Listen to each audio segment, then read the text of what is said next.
That is horrible. That is horrible.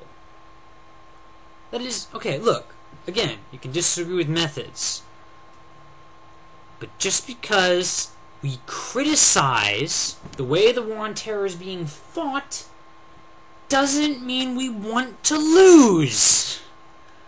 I mean, come on. You know, it's like... Oh, what's it like? It's like if a guy is, you know, building a house or something, and you notice that, like, the house is kind of tilted, you know, and he's building it all wrong, and it's like halfway built, but it's already starting to crumble. And you're like, hey, I think you're building the house wrong. And the guy says, you know what? You just don't want me to build this house. That's your problem.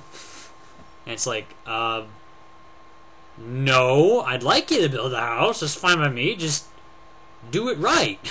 No, you just don't want me to build it at all. Like, come on, guys.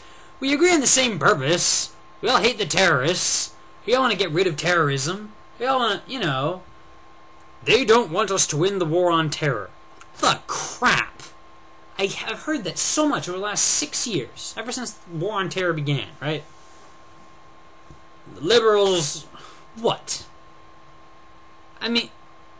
Come on. You think 50% of America, approximately, wants to get killed? Now look, obviously, when you've been dissing Bush all this much, and yes, I believe he deserves it, but when you've been dissing Bush all this much, there's somewhat of a bias that more things will come along so you can diss him some more. You know, you're kind of on the lookout for more bad news, because that supports your own opinions. This works for all opinions, by the way. People who like Bush are on the lookout for good news to support their opinions. Right. So, yes, there's a bias, or a potential for bias, in the direction of we are losing. Because if you say we are losing, then that's what you want to hear. That doesn't necessarily mean we are actually winning. Because the other side has that same bias. Right? Just in the opposite direction. And even to believe we are losing does not mean we wish to lose. As I said in my Iraq video, admitting defeat is not the same as encouraging it. Admitting defeat is not the same as encouraging it. Now, admitting defeat so far goes to Iraq.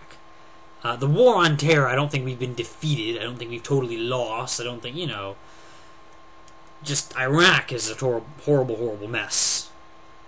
In any case, you can replace the word defeat with troubles.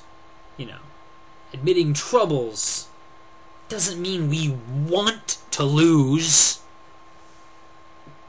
Come on, this undermine the efforts of our commander-in-chief. You know, maybe we just disagree with the efforts of our commander-in-chief. Maybe we think he's done a really bad job, and we'll tell you why we believe that. And you can argue against us, I guess, you know, whatever. But disagreeing with the president of a country does not imply hatred of that country. You know? Come on, guys. We love America. We really do. And we love the soldiers, too. This is getting into Iraq. But dagnabbit, you don't love the soldiers. Yes, I do love the soldiers. I love them so much, I don't want to see them get killed. I love them so much, I want to bring them home so they can be safe. And you, of course, would argue, well, you know, if we bring them home, then we'll be even less safe because of terrorists, yeah, but don't accuse me of hating the soldiers, hating America, or hating ideals, or wanting to lose the war on terror. That is ridiculous. Moving on. Next point, number 4. They hate reducing taxes and have even promised to raise them again. They fail to understand that the principle of low taxes actually brings in more revenue because the people benefit from lower taxes. It works every time, but you won't hear liberals admit it. Every time? Does it really work every time? Because there has to be a certain point at which you're just not taxing people anymore, and, you know, it seems one of those things that can be easily exaggerated too much. Like even, you know, as Jefferson said, the government is best which governs least. Like, that can't literally be true, because then the really best government you could possibly have would be anarchy. which show that he didn't believe in. You know, tax cuts, okay. It's a viable economic strategy, right? And, you know, it can boost the economy and increase revenues. Sometimes it doesn't. You read into this, and like everything in economics, it's pretty complicated. It's hard to trace what the cause and effect of everything.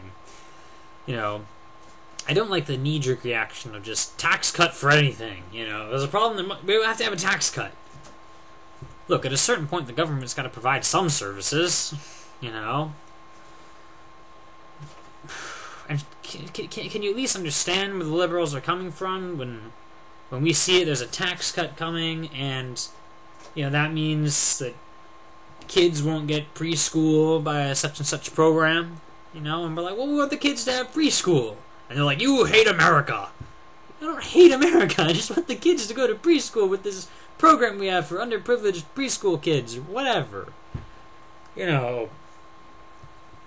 Or you know, tax cuts for the rich. Now, granted, that's a liberal phrase, and we always say tax cuts for the rich as if it was only the rich that are benefiting.